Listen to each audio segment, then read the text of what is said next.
24 डिसेंबर 2025 हा भारतीय न्यायव्यवस्थेसाठी व भारतीय संविधानासाठी काळा दिवस ठरलेला आहे।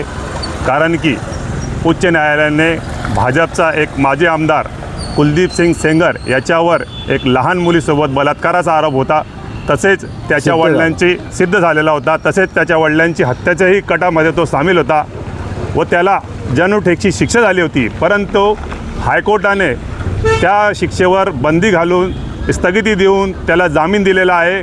आम्ही एकता संघटनेच्या माध्यमाचे या निर्णयाचा धिक्कार करतो व दुसरी बाजू ही आहे का सर्जिल इमाम, उमर खालिद यांच्यासारखे 5-6 लोक ज्यांना 5 वर्षापासून त्यांचे FIR दाखल झालेले नाही आहे कोर्टात, त्यांच्यावर कोणताही आरोप सिद्ध झालेला नाही, कोणताही आरोप लावलेला नाही आहे, तरी देखील 5 वर्षापासून त्यांना जेलमध्ये ठेवण्यात आलेलं आहे, त्यांना बेल दिलेली नाही आहे।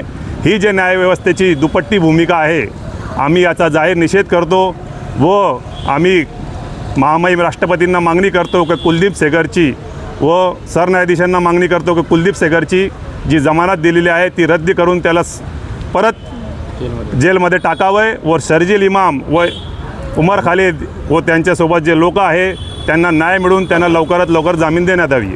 एकता संघटन मजर पठाण, अल्पसंख्याक राष्ट्रवादी जिल्हाध्यक्ष।